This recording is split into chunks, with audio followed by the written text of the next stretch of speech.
Hello students, मैं सुधा अस्थाना आज आपको मैथिली शरण गुप्त का लिखा हुआ केकई का अनुताप नामक पाठ आज आपको पढ़ाऊंगी। आप इसको अच्छी प्रकार से समझिएगा। देखिए बच्चों, पहले भी मैंने आपको बताया, गद्य हो या काव्य हो, दोनों में ही आपको गद्यांश या पद्यांश पेपर में आता है।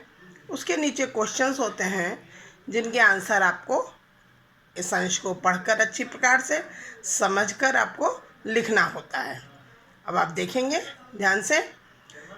दुर्बलता का ही चिन्ह विशेष शपथ है, पर अबला जन के लिए कौन सा पथ है।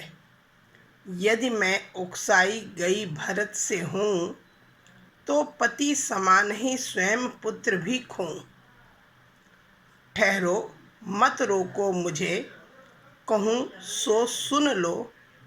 पाओ यदि उसमें सार, उसे सब चुन लो। करके पहाड़ सा पाप मौन रह जाऊं, राई भर भी अनुताप न करने पाऊं।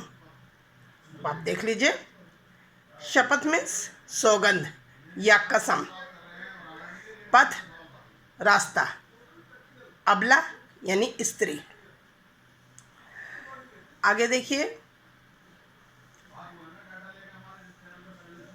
अनुताप मीन्स पश्चाताप या प्रायश्चित। प्रसंग मैं बता देती हूँ आपको, ये वर्णन कहाँ का है। जब श्री राम लक्ष्मण और सीता के साथ वन के लिए चले गए थे, वनवास के लिए गए थे, और उन्होंने चित्रकूट में अपनी कुटिया बनाई थी।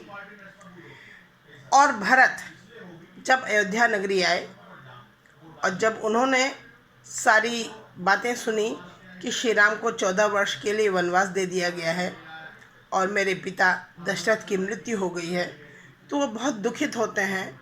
और वो पूरा इसका कारण केकई को समझते हैं और केकई को, अपनी माता को, बहुत बुरा भला कहते हैं। फिर उन्होंने निश्चय किया कि वन में जाकर श्री राम को हम सबको वापस लाना है। तो श्री राम को लेने के लिए भरत, शत्रुघ्न, तीनों माताएं,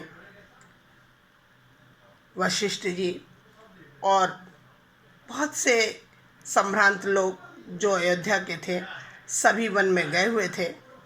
वहाँ पर केकई और श्री रामचंद्र जी में ये बातें हो रही हैं जो यहाँ पर वर्णन है। अब आप इसके नीचे प्रश्न देखिएगा, उसके आंसर फिर एक एक करके करेंगे।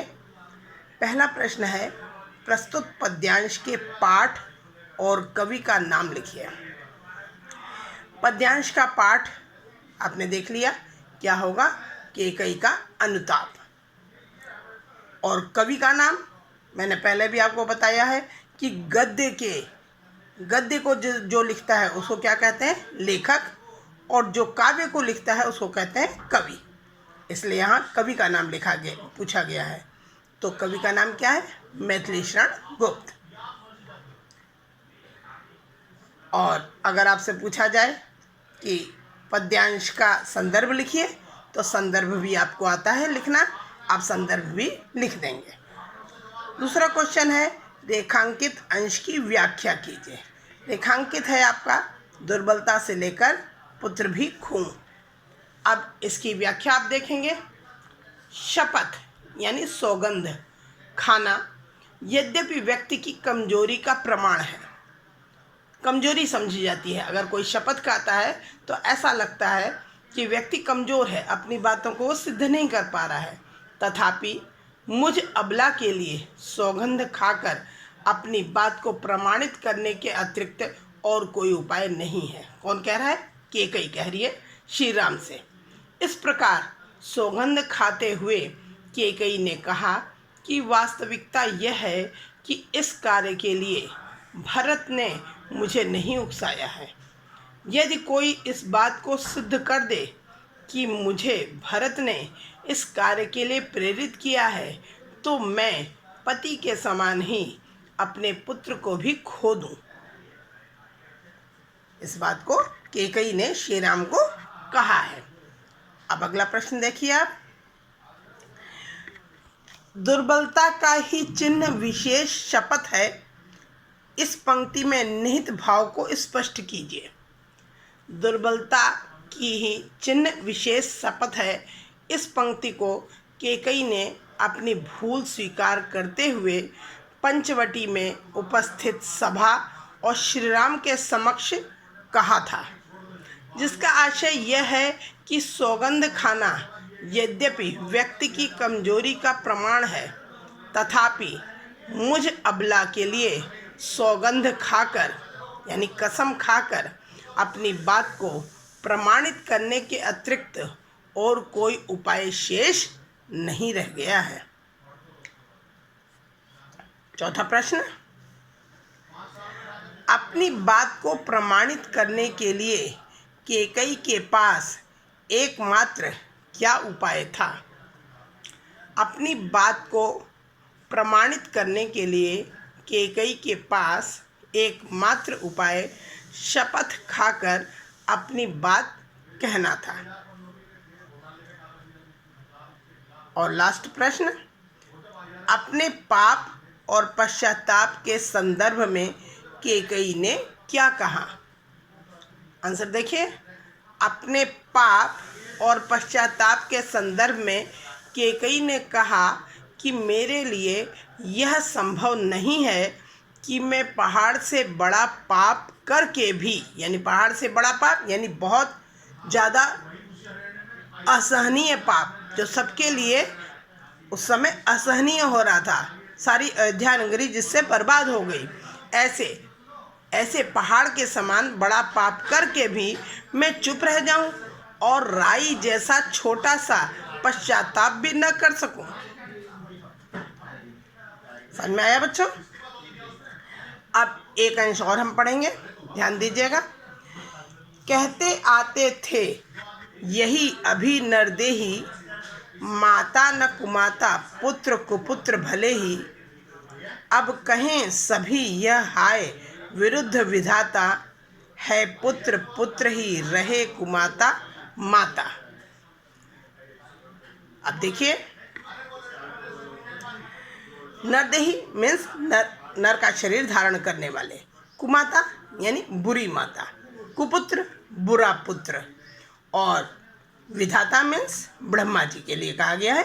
अब हम देखते हैं प्रश्न पाइए। प्रस्तुत पद्यांश के पाठ और कवि का नाम लिखिए या उपर्युक्त पद्यांश का संदर्भ लिखिए। ऊपर मैंने समझाया था आपको, पद्यांश के पाठ का नाम क्या होगा? कैकेयी का अनुताप, और कवि का नाम क्या होगा? मैथिलीशरण गुप्त। और संदर्भ लिखना संदर्भ लिखना हो अगर पद्यांश का, तो आप वो भी लिख देंगे कि प्रस्तुत अवतरण हमारी पाठ्य पुस्तक काव्यांजलि के कैकेयी के अनुताप नामक शीर्षक से लिया गया है, जिसके कवि हिंदी के राष्ट्रकवि थे मैथिलीशरण गुप्त जी, हिंदी के राष्ट्रकवि मैथिलीशरण गुप्त जी हैं। अगला प्रश्न है, रेखांकित अंश की व्याख्या कीजिए। ध्यान दीजिए आप, रेखांकित अंश ये 2 लाइनें हैं, ध्यान दीजिए कि अब तो मेरे दुष्कृत्य को देखकर लोग यही कहेंगे। कौन कह रहा है? कैकेयी। कि अब तो मेरे दुष्कृत्य को देखकर लोग यही कहेंगे कि पुत्र ने तो माता के प्रति अपने कर्तव्यों का पूर्ण निर्वाह करते हुए स्वयं को सच्चा पुत्र सिद्ध कर दिया, किंतु माता कुमाता हो गई। इस प्रकार अब लोग पुरानी कहावत के स्थान पर यह नई कहावत कहा करेंगे कि पुत्र तो सदैव पुत्र ही रहता है, भले ही माता कुमाता बन जाए। तीसरा प्रश्न देखिए, कहते आते थे यही अभी नरदेही, माता न कुमाता पुत्र कुपुत्र भले ही, इस पंक्ति के माध्यम से कैकेयी ने क्या कहा है? देखिए आप, कहते आते थे यही अभी नरदेही, माता न कुमाता पुत्र कुपुत्र भले ही, इस पंक्ति के माध्यम से कैकेयी ने यह बात कही है कि अभी तक लोग कहावत के रूप में यही कहते आए हैं कि पुत्र माता के प्रति चाहे कितने ही अपराध कर ले, किंतु माता कभी भी उस पर क्रोध नहीं करती और न ही क्रोध में अपने पुत्र का कोई अहित ही करती है। परंतु मैंने तो माता होकर पुत्र भरत और तुम्हारा अर्थात श्री राम का दोनों का ही अहित किया है। इसलिए मैं वास्तव में लोगों की दृष्टि में एक बुरी माता सिद्ध हो चुकी हूँ। अगला प्रश्न, कैकेयी के अनुसार उनसे हुआ पाप किसने करवाया? कैकेयी के अनुसार उन्होंने कोई भी दुष्कृत्य जानबूझकर नहीं किया, उनका भाग्य ही उनके विपरीत था जिसने उनसे ऐसा अपराध करवाया। और लास्ट, कैकेयी के अनुसार उनके दुष्कृत्य को देखकर अब लोग क्या कहेंगे? कैकेयी के अनुसार उनके दुष्कृत्य को देखकर अब लोग यही कहेंगे कि पुत्र तो सदैव पुत्र ही रहता है, भले ही माता कुमाता बन जाती है। बच्चों, आपको अच्छी तरह समझ में आ गया होगा। आप अच्छी प्रकार से पढ़ाई करिए, घर पर रहिए, समझिए, और जो समझ में ना आए वह पुनः मुझसे आप कभी भी पूछ सकते हैं।